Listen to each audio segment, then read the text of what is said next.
할렐루야, 반갑습니다. 지난 한 주간도 하나님 은혜 가운데 평안하셨습니까?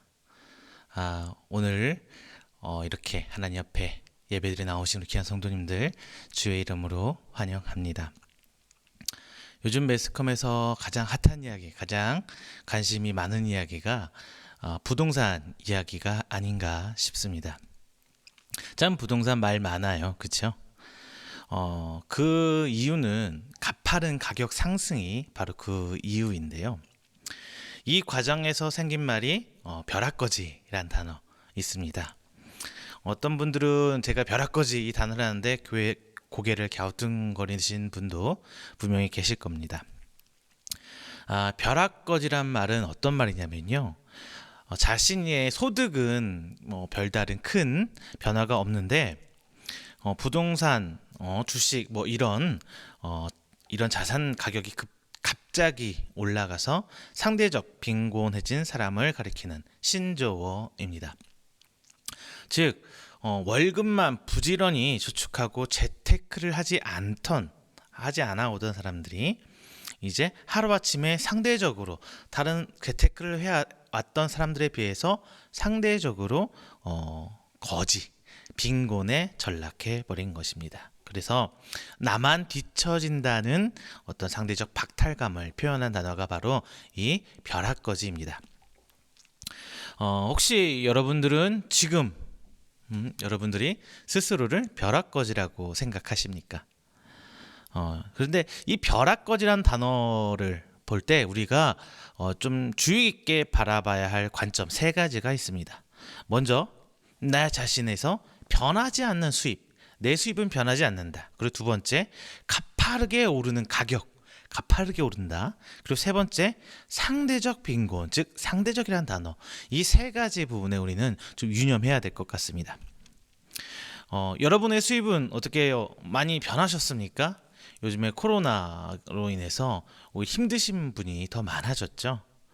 물론 요즘 코로나 시대는 월급쟁이가 최고라고 합니다만 저희 집사람, 저희 사모를 봤을 때 매년 조금씩 올라가는 것 같긴 하지만 그 폭이 엄청 크지는 않더라고요. 큰 변화가 없습니다.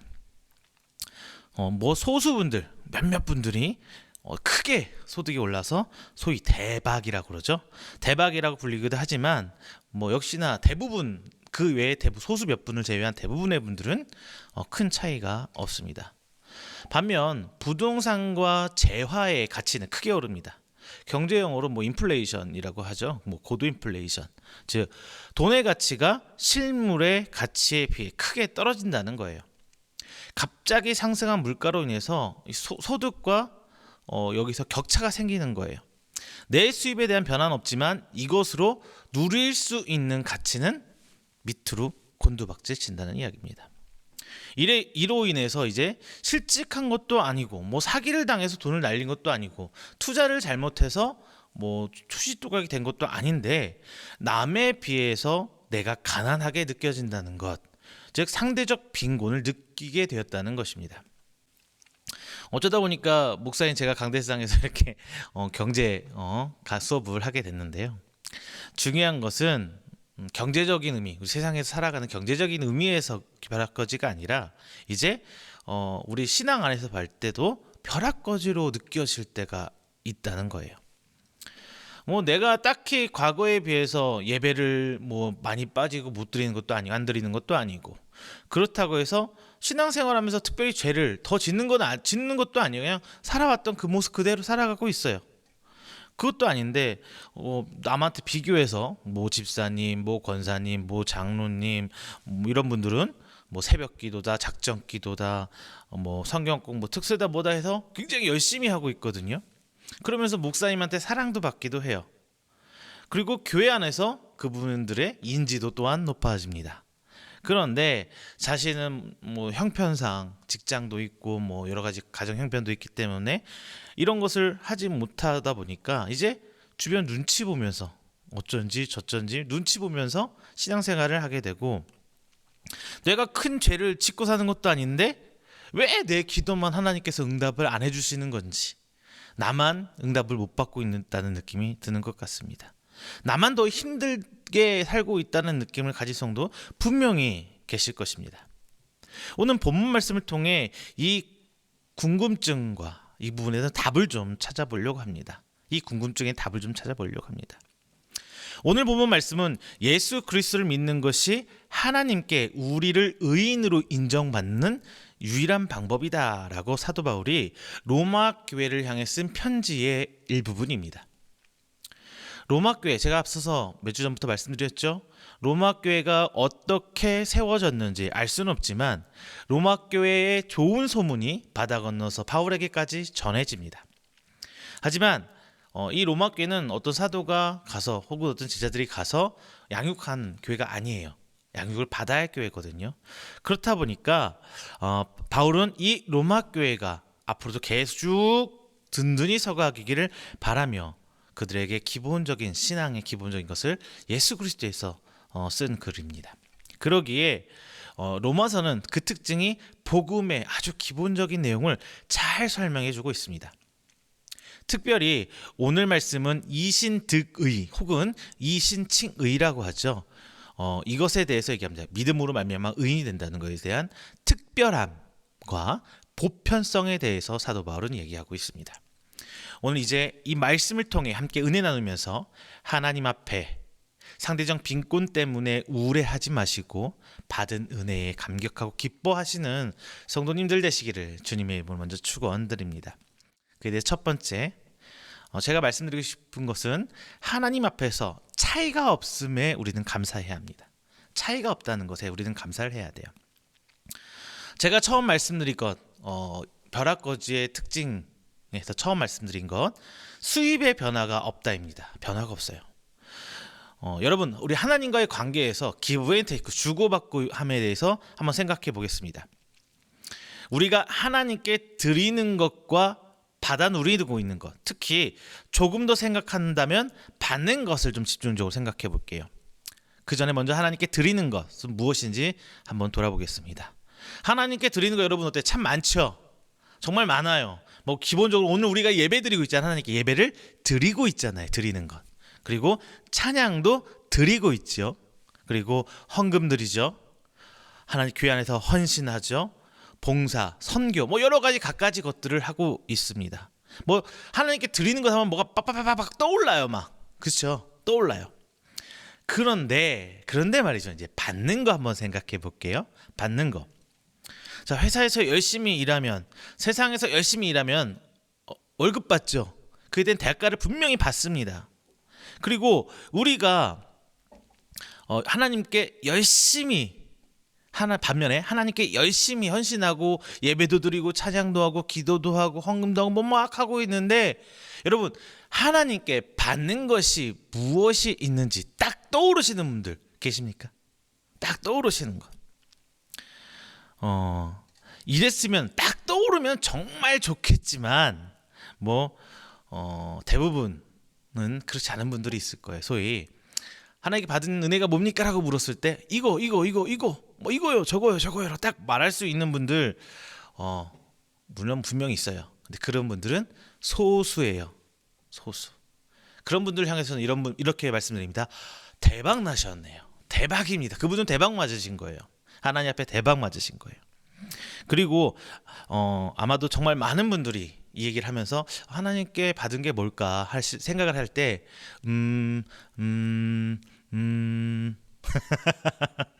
이렇게 곰곰이 생각하시는 분들 분명히 있을 겁니다. 딱히 떠오르는 게 없는 분들 정말 많을 거예요. 이분들이 정말 많을 거예요. 그런데 말이죠. 교회 다니면서 서당계 3년이면 풍어를 읊는다고 분명히 배운 건 있어요. 그러다 보니까 이렇게 생각할 거예요. 우리 와이프, 우리 아이들, 우리 가정, 그리고 내가 직장, 받은 구원 막 이런 걸 뭐라 그러죠? 추상적인 것이라고 하죠. 추상적인 것. 이분들이 오늘 말씀 되게 정말 잘 봐야 돼요.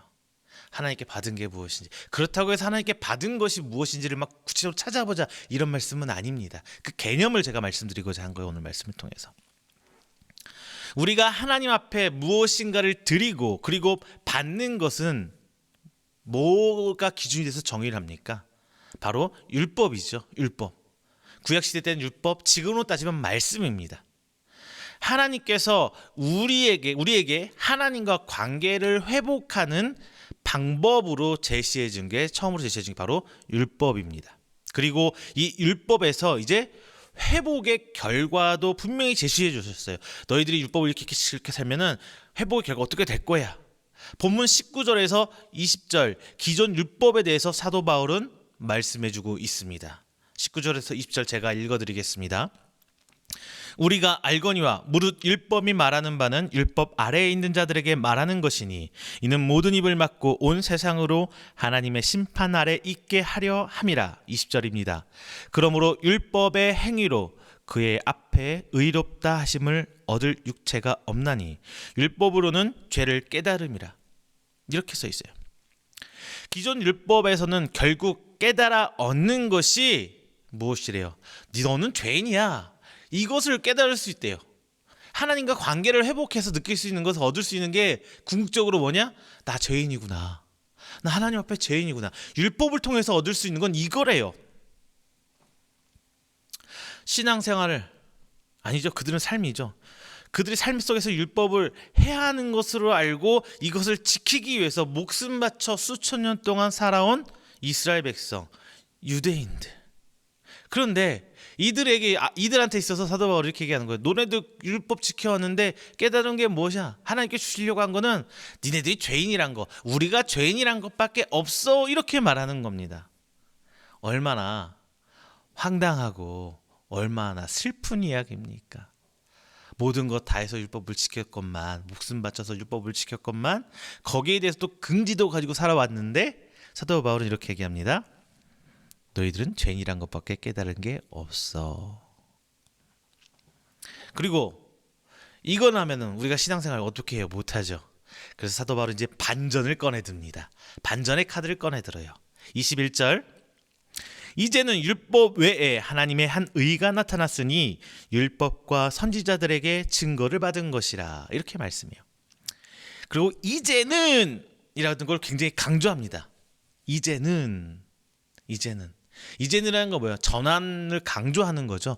과거에는 이랬어. 너네들이 과거에 받은 율법으로 인해서는 죄인인 걸, 죄라는 거, 너희가 스스로 죄인이라는 걸 깨닫는 것밖에 없었지만 이제는 과거에 달라졌다라는 것을 강조하고 싶어서 이제는 이렇게 말합니다. 그러면서 혜성같이 등장한 새로운 하나님의 의에 대해서 말하는데 이것이 예외적인 것은 특별한 과거와의 완전 뭐가 틀을 깨부셔서 완전히 새롭게 드러난 것이 아니라 기존 율법에 의해서 그리고 선지자들에 의해서 예견된 것이라고 먼저 바울은 바탕을 깔고 있어요. 이게 우리는 무엇인지 분명히 아시죠? 우린 다 알아요. 바로 예수 그리스도입니다.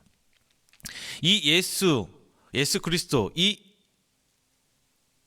예수 그리스도를 믿는 자에게 미치는 하나님의 의는 차별이 없다고 이제 분명히 밝히고 있습니다.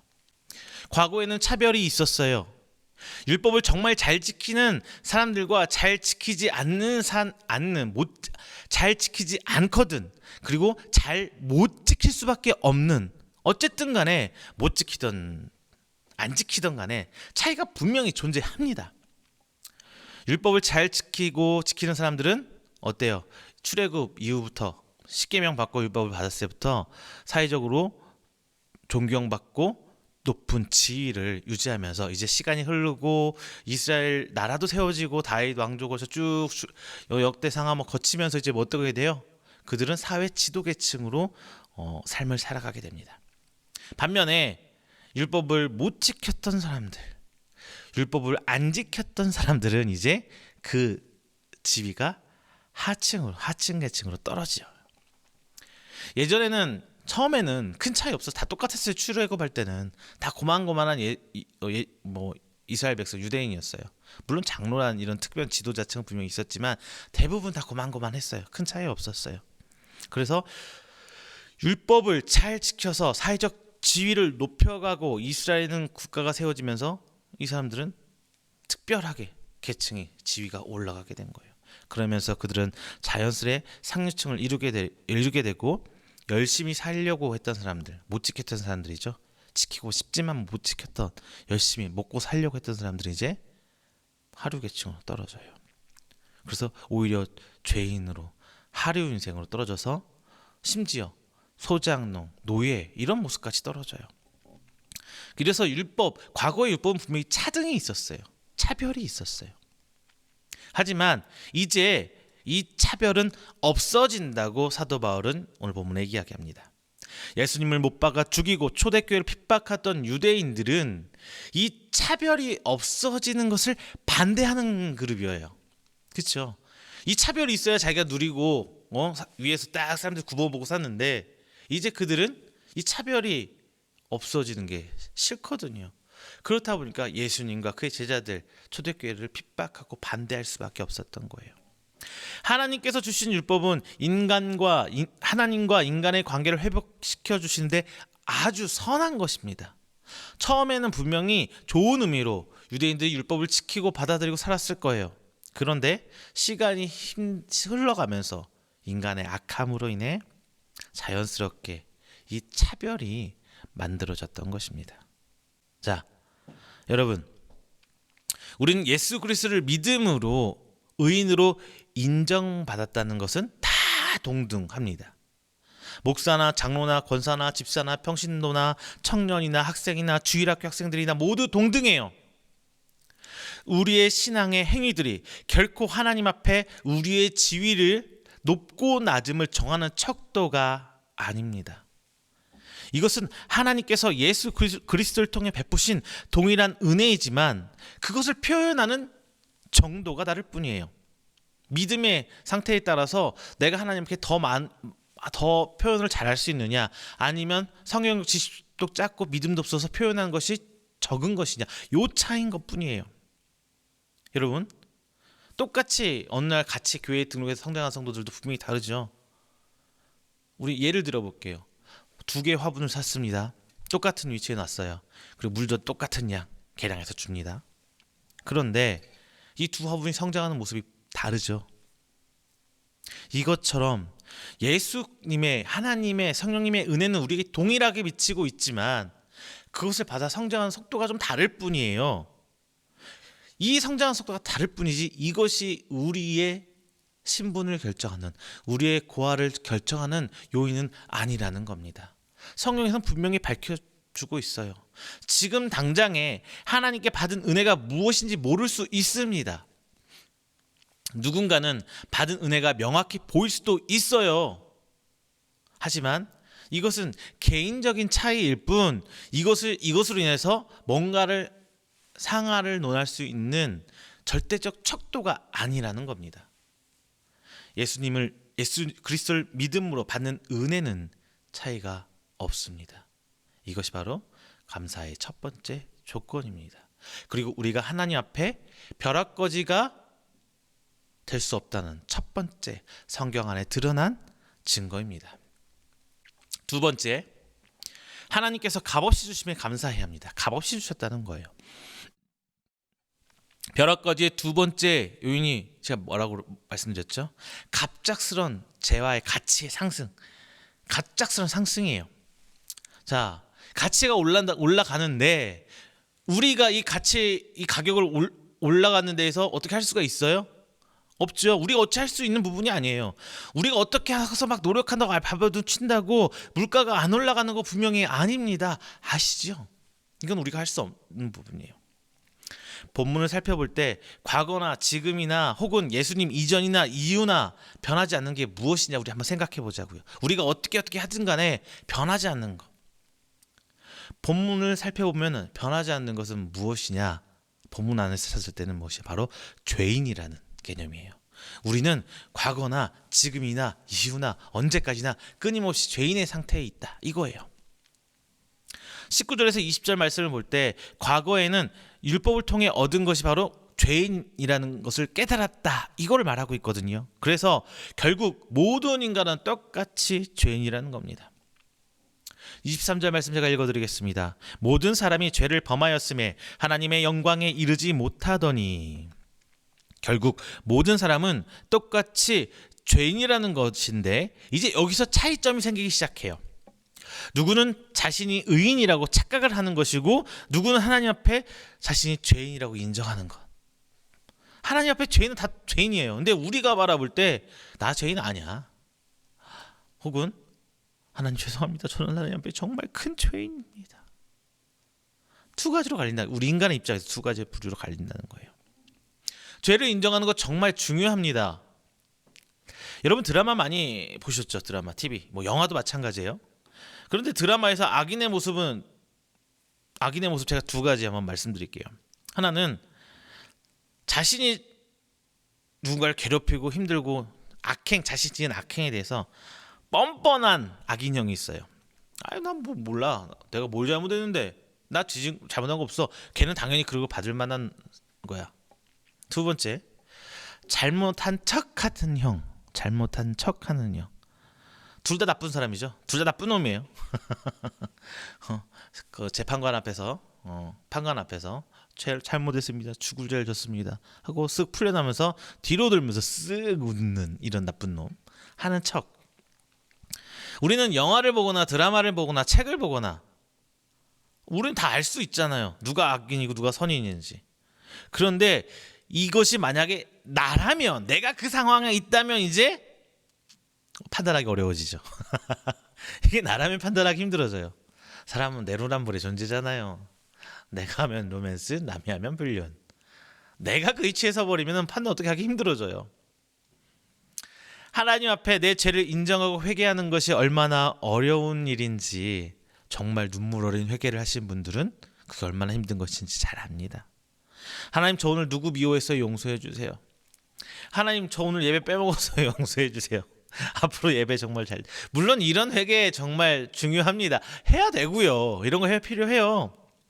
예수님께서 베드로에게 발을 씻기는 것을 말하는 것처럼 작건 크건 하나님 앞에 죄를 드러내고 고백하고 용서를 구하는 것 자체가 정말 중요한 회개 맞습니다.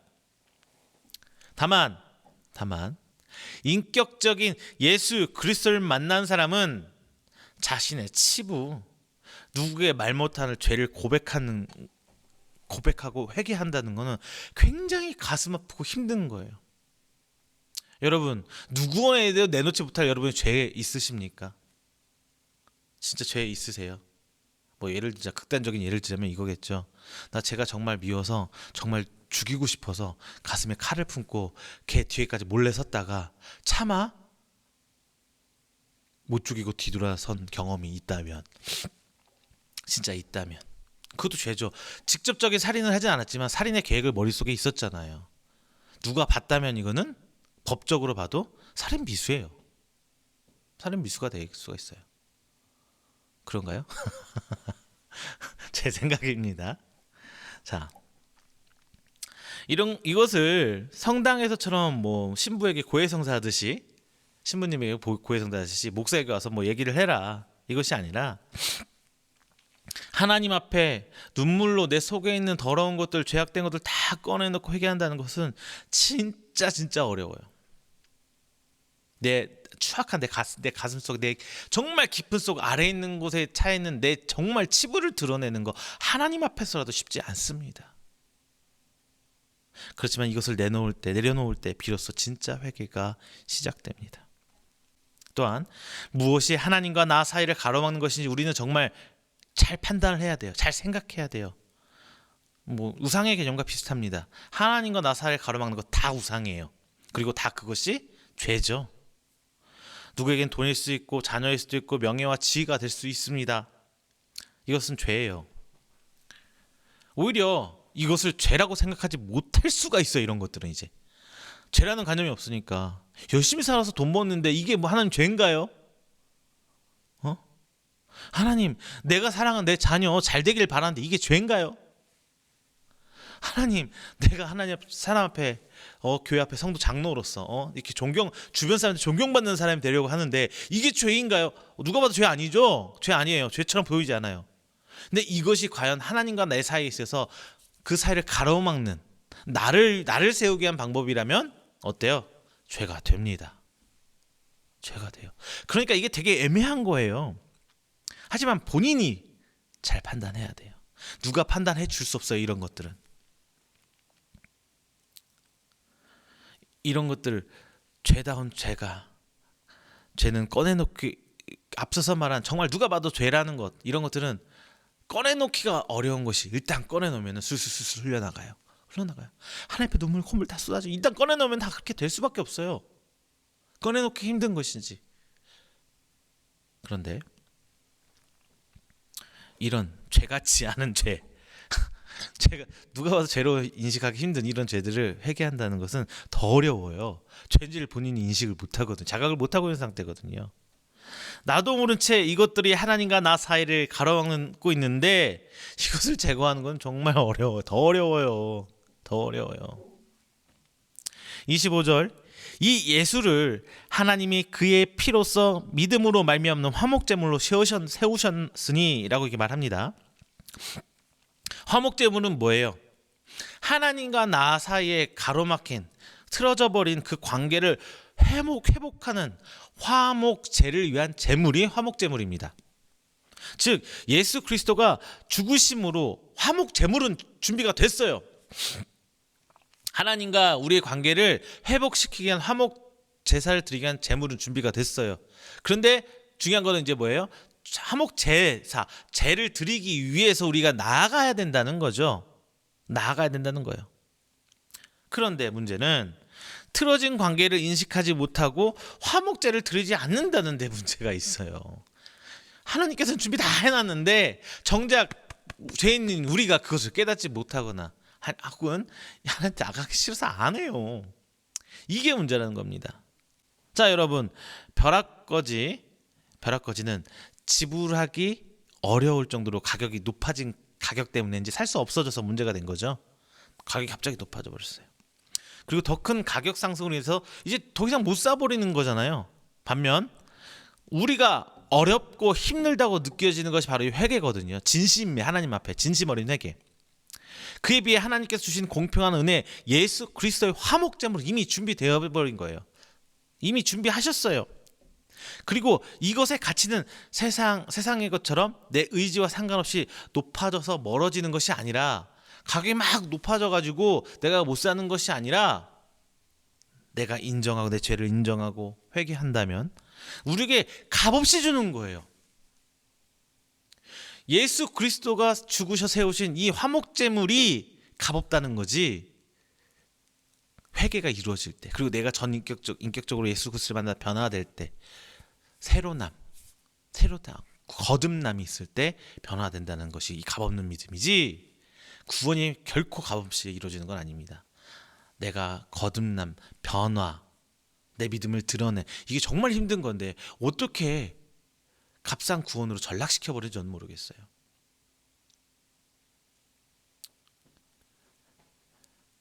이것이 바로 우리가 벼락거지가 될 수 없는 두 번째 증거입니다. 값없이 주신 화목제물, 이것이 바로 벼락거지가 될 수 없는 두 번째 이유예요. 마지막 세 번째, 하나님의 오래 참으심에 감사해야 됩니다. 오래 참으심. 서두에 말씀드린 것처럼 우리가 가장 힘든 큰 이유는, 첫 번째, 오르지 않은 내 속도 아니에요. 그거 안 힘들어요. 그냥 어떻게 버틸 수 있어요. 어떻게 살 수 있어요. 그렇다고 해서 두 번째, 갑자기 높아져 버린 이 가격 때문에 내가 못 사, 이거가 힘든 게 아니에요. 못 살 수도 있죠. 누구나 다 뭐 외제차 벤츠 끌고 다닐 수 있나요? 그렇다고 해서 내가 불행하고 저것 때문에 막 땅을 치면서 잠 잘라면 잠을 벌떡벌떡 일어나고 그러세요? 비싸서 못 사는 거 있을 수 있어요. 그 인정되잖아요. 그때 힘들지 않아요. 여러분, 내가 벤츠 살 수 있는 돈만큼 못 번다고 해서 막 잠자다 벌떡벌떡 일어나고 죽겠고 약 오르고 막 힘들고 그러신가요? 아니잖아요. 내 소득이 그대로인 것도 나를 힘들게 한 이유가 아니에요. 비싸져 버린 가격도 나를 힘들게 하는 이유가 아니에요. 뭘 여러분 가장 힘들게 합니까? 누구는 되는데 나는 안 된다는, 누구는 가졌는데 나는 가질 수 없게 돼서 지금 이렇게 됐다는 상대적 빈곤이 우리를 정말 힘들게 해요. 상대적 빈곤이 우리를 정말 힘들게 해요. 이 비교하는 것을 우리는 정말 힘들게 합니다. 비교하는 것이. 살면서 나 스스로를 정말 기쁘게 만들기도 하지만 비참하게도 만드는 것이 이 비교예요. 때론 나만이라는 것 때문에 기쁘기도 하고, 나도라고 생각하면서 안도하기도 합니다. 하지만 나는이라고 생각하면서 스스로를 비참하게 만들기도 해요. 이것은 누군가와 상대적으로 비교하기 때문입니다. 세상은 참 비교하기 좋아해요. 그렇죠? 비교하는 거 굉장히 좋아요. 그렇다고 해서 세상만 그러느냐? 교회 안에서도 비교 분명히 있어요. 그렇죠? 교회 안에서도 비교하잖아요. 심지어 모 집사들은 서울대 가는데 우리 아들은 지방대. 모 집사는 집비 가격이 올라서 막 저렇게 큰 평수 이사 가고 있는데 우리 집은 여전히 그 모양이 꼴이고 막 뭐 이렇게 하는 거 있잖아요. 누군 하는데 누군 안 한다. 심지어 강단에서 목회자분들이 호명해서 뭐 호명 이름까지 호명은 아니더라도 뭐 성도와 성도 A 집사는 이렇게 하는데 B 집 누구 어떤 그룹은 이렇게 못한다 이렇게 해야 된다 막 이렇게 비교하시잖아요. 우리 여기서 구분해야 될 게 단어가 있어요. 차이와 차별. 차이와 차별. 여러분 그 구분하세요? 차이와 차별 어떻게 구분하세요? 제가 사전 찾아봤습니다. 차이는 다름을 인정하는 것입니다. 다르다는 것을 인정하는 거예요. 반면 차별은 다름이 아니라 이제 옳고 그름 흑백의 논리에 빠져버려 가지고요. 이 옳다, 맞다, 틀리다의 정의로 전제로 합당한 이유 없이 차이를 근거로 불이익을 주는 걸 차별이라고 합니다. 예를 들자면 피부색 차이. 백인은 우월하고 흑인은 열등하다. 그래서 백인 주변은 우리나라로죠. 백인 흑인 볼 때 지금은 좀 덜해진 것 같아요. 요즘에는 이제 많이 없어진 것 같은데 예전에는 백인이 물어보면 막 그렇게 했는데 흑인이 물어보면 깔보고 못 사는 사람 같고 그런 거 있잖아요. 동남아시아 사람 얼굴 보면 다 못 사는 사람 같고 아무 가진 거 없는 사람 같고 막 이런 차별 이게 차별이란 거예요. 가족 간에도 하지 말아야 할 것 중에 하나가 비교하면서 차별하는 거예요. 편애가 뭐 이것의 일종이겠죠. 교회도 가족입니다. 가정 안에서 차별 하면 안 된다고 여러분 다 아시잖아요. 안 하시잖아요. 내 자식 A, 내 자식 E 해갖고 누구야 하면서 차별 안 하시잖아요. 교회도 하나님 안에서 가족입니다. 예수 그리스도 안에서 한 가족입니다. 이 안에서 분명히 차별은 있을 수 있어요. 저희도 큰아들이나 둘째 아들이나 차이는 분명히 있습니다. 근데 그것이 그 둘을 누구는 옳고 누구는 그르다는 기준점이 될 수는 없어요. 이 차이를 교회 안에서 서로 존중해야 돼요. 반면 차별은 교회 안에서 금해야 합니다. 앞서서 말한 것처럼 우리는 같은 죄인일 뿐이에요. 장로님이 제가 말씀드렸죠. 목사나 장로나 누구나 다 똑같은 죄인일 뿐이에요. 예수 그리스도의 은혜를 통해서 구원받은 것이지 결코 내가 하나님께 뭘 드려서 뭘 해서 구원받은 게 아니라는 것. 우리는 그것을 정말 잘 잊어버려요. 신앙생활에서 제일 많이 잊어버린 게 그건 것 같아요. 내 의로 마치 뭐가 된다는 것. 내 행위로 뭐가 이루어진다는 것. 우리는 기독교는요. 치성의 종교가 아니에요. 빌고 또 빌고 내 행위로 내가 너무 빌고 또 지성에는 감춰 기독교는 이런 거 아니에요. 우리 행위로 뭔가 이루어지는 거 아닙니다. 이것은 직분 간에도 교회 안에서 봉사하는 사역 안에서도 마찬가지예요. 차별하면 안 돼요. 자, 극단적인 교회 안에서 이루어질 수 있는 거. 흔하게 다 이렇게 하고 있어요. 또 그런데 극단적인 것도 아니에요. 예를 들어 볼게요. 당회하고 저희 교회는 아직 작아서 당회는 없습니다만 당회 아무나 있는 거 아니에요. 당회 있는 교회 저도 정말 조직교회라고 하면서 저도 만들어보고 세워가고 싶어요. 당회하고 주일학교 교사회의 한번 비교를 해볼게요. 자, 뭐 당회나 주일학교 교사회의나 조직과 그 안에서 다뤄지는 내용이 다를 뿐이지 상위 하위 계층의 회의 개념은 아니죠. 누가 위에 있고 누가 아래에 있는다는 이런 개념은 아니에요. 그렇지만 알지만 말로는 이게 다 해요. 근데 현실에서는 교회 안에서 뭐가 우선시돼요? 당회가 제일 우선시돼요. 당회가 제일 우선시돼요. 주일학교 교사는 한참 밑에 밀려나게 되죠. 어쩝니까? 이것을 뭐 제가 어떻게 바꿀 수 있는 거 아니에요. 어쩝니까? 우리가 죄인인데 하나님이 아무리 좋은 거 만들어놔도 인간 안에 들으면은 인간의 기본적인 죄성이 안에 있기 때문에 변질될 수 있어요. 그건 어떻게 제가 못해요.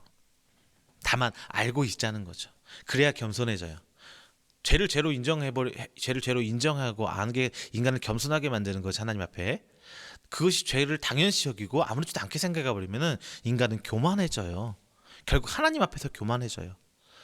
제일 중요한 근본적인 죄. 하나님 앞에 우리가 속한 것이지, 창조물이지, 내가 하나님 동등하게 내가 주인 되려는 자세가 가지냐면은 죄인입니다. 이제 여기서 하나님의 은혜가 발동해요. 25절에 있는 하나님의 오래 참음입니다. 25절 후반절 제가 읽어드릴게요.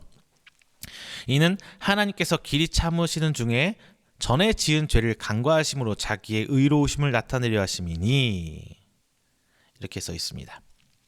하나님께서 인간의 죄를 보시고도 심판하지 않으시고 오래 참으셨다는 거예요. 오래 참으셨다는 거예요. 죄를 보시면서도 바로 심판하지 않고 참고 또 참아 오신 하나님을 바울은 이야기하고 있습니다. 참고 또 참는 그 하나님의 모습, 지금까지 참아오신 하나님. 교회는 선하고 세상은 악하다는 이런 흑백론이 사라져야 돼. 교회 안에서도요. 교회도 세상과 똑같이 죄를 짓습니다. 그렇잖아요. 사도 바울의 서신서는 그 교회가 잘하건 하지 못하건 죄를 짓는 부분을, 잘못하고 있는 부분을 지적하면서 서신서 썼어요. 고린도 교로는 사랑이 없어서 사랑 써서 고린도전서 13장이 사랑장이 된 거예요. 고린도 교회가 사랑을 너무 잘해서 사랑장이 된 거 아니에요. 자, 갈라디아서 5장 22, 23절 성령의 9가지 열매가 나옵니다. 성령의 9가지 열매 다 아시죠? 그런데 이 9가지 열매, 오래 참음 뭐 이런 것들이 그 갈라디아 교회는 부족한 거예요. 사도 바울이 볼 때 너무 부족한 거예요. 그래서 성령의 9가지 열매를 쭉 써놨어요. 이 9가지 열매가 정말 갈라디아 교회 잘 맺었기 때문에 사도 바울이 쓴 게 아니라 없어서 쓴 거예요. 잘 하라고. 이래서 서신서는 사도 바울의 당부와 질책이에요. 교회도 똑같습니다. 똑같이 죄를 짓잖아요. 마찬가지로 교회뿐만 아니라 성도도 죄를 짓잖아요. 앞에 있는 저도 죄를 지어요. 다만 목회자는 조금 구분이 되는 게, 목회자는 교회 안에서 삶을 살다 보니까 환경적으로 보통 성도님보다 죄를 조금 덜 지을 수 있는 환경이 만들어져 있는 거예요. 그뿐이지 인간도 죄인입니다. 목사도 죄인입니다. 자, 여러분, 하나님께서 세상과 다르게 시간이 지났다고 해서 상황을 시켜버린 게 아니에요. 세상은 시간이 흘러가서 딱 종료되어 버리죠. 원고 마감일, 신청 마감일. 오늘 부동산 얘기 나왔으니까 청약도 그 시간 그 날짜 넘어가 버리면 안 받아요. 청약 딱 끝나버리잖아요. 이미 올라가 버린 가격 때문에 내가 집을 사기엔 요원해 버렸지만 하나님의 은혜는, 그리고 구원은 하나님의 오래 참으심으로 우리를 계속 기다려줬다는 거예요. 저나 여러분, 혹시 하나님의 예정 가운데 있지만 아직 예수님을, 그리스도를 믿지 않는 분들까지 하나님께서는 기다려주신 거예요. 이게 가장 큰 은혜예요. 누구는 갖고 누구는 못 가졌다는 게 아니라 나도 언제든지 똑같이 구원, 하나님의 은혜를 받을 수 있다는 게 정말 큰 은혜입니다. 다만 우리가 기억해야 될 거 있어요. 천년 만년 무한정 아니에요. 이 기다림은 마지막 심판 분명히 예언되어 있습니다. 마지막 심판은 예수 그리스도께서 오신 것과 똑같이 예정되어 있어요. 성경의 마지막 예언인 이 종말, 마지막 때는 분명히 옵니다. 우리가 이것을 잊어버리고 신앙생활을 하면 안 돼요. 이때까지가 바로 하나님의 오래 참으심입니다. 우리가 하나님 앞에 벼락거지가 될 수 없는 이유, 세 번째 증거 바로 이거예요. 마지막 세 번째, 이런 하나님의 오래 참으심 때문에 우리는 세상이 아니라 하나님 앞에서 벼락거지가 될 수 없어요. 누구는 되고 누구는 아니라 하나님 계속 참아오셔서 우리는 언제나 그 은혜를 받을 수 있어요. 이게 바로 세 번째 증거입니다. 말씀을 맺겠습니다. 혹시 여러분 하나님 앞에서 이처럼 벼락거지처럼 느껴질 때가 있으십니까? 내가 딱히 전에 비해서 예배를 안 드린 것도 아니고 신앙생활 안에서 특별히 뭐가 더 있는 것도 아닌데, 누구는 작전기도, 새벽기도, 특세 뭐 해가지면서 막 하면서 사람들한테 인정받는데 나만 못하고 있는 것 같아서 막 상대적으로. 그리고 남의 기도 그렇다 보니까 더욱 드는 생각이 뭐예요? 하나님 나만 응답 안 해주시는 것 같고, 나만 미워하는 것 같고, 저분만 더 사랑하는 것 같고, 하나님이. 이런 생각까지는 제가 어떻게 해드릴 수는 없어요. 사람이니까 스스로 누군가를 바라보면서 비교가 될 수밖에 없죠. 사람이니까 비교될 수밖에 없잖아요. 그것까지 제가 어떻게 해드릴 수 없어요. 다만 제가 분명히 해드릴 수 있는 말씀은 무엇이냐? 하나님 앞에 벼락거지는 없다는 거예요. 오늘 갑자기 구원의 문턱이 이렇게 높아져가지고 누군 가고 누군 못 가고 이런 거 없다는 겁니다. 반면에 벼락 부자는 있어요. 벼락 부자는 있어요. 성경에 나와 있죠. 자신의 의지하고 상관없이 왕이 되어버린 실패한 왕이지만 사울 왕, 그리고 반면에 바로 이어지는 다윗 왕. 벼락 갑자기 왕 됐잖아요. 자기가 왕 되고 싶다고 막 준비하고 기도하고 공부해서 막 왕이 된 게 아니에요. 그냥 하나님이 콕 집어서 시키신 거예요. 대표적인 예죠. 아니, 그보다 제가 앞서서 한 분 더 얘기할게요. 아브라함 어때요? 아브라함이 사전에만 말씀 그 아브라함 이전에 말씀 율법도 없었잖아요. 하나님 알고 막 기도하고 산에서 산기도 하고 작전기도 하고 하나님 나를 불러 주시옵소서. 나를 언약을 나를 통해서 세워 주시옵소서. 내가 믿음의 조상이 될 수 있도록 하나님 세워 주 이런 기도 했어요? 아니에요. 하나님 잘 몰랐어요. 아버지가 우상 만들어 팔던 사람이잖아요. 몰랐어요 하나님. 근데 하나님이 갑자기 그를 불러서 연단 훈련시키면서 믿음의 조상으로 만들어 버립니다. 그리고 신약으로 잠깐 넘어올게요. 신약. 예수님의 제자들. 그들이 메시아가 오시면 준비된 자로서 우리가 그분을 메시아를 왕으로 따르고 그분 제자가 되어서 막 하겠습니까? 아니죠. 예수님 불렀잖아요. 그냥 갑자기 따라가잖아요. 다 버리고 따라가잖아요. 대박 난 거죠. 그들 입장에서는. 좀 더 극단적인 예를 들어볼까요? 여러분 룻 아시죠? 이방 여인이에요. 근데 유대인 남자들이 장가 시집 와가지고 죽었어요. 일찍 죽었어요. 그래서 룻이 잘한 거 딱 하나. 시어머니 좀 잘못인 거예요. 그렇잖아요? 시어머니 좀 잘못인 거예요. 그런데 이방 여인이 예수님이 족보의 기록이 돼요. 대박이죠. 그가 특별히 뭐 더 한 거 없어요. 하나님 앞에 뭘 특별히 뭐 더 바치고 헌신하고 이런 거 하나도 없어요. 기도하고 이런 거 하나도 안 나와요. 대박이에요. 대박 맞은 거예요.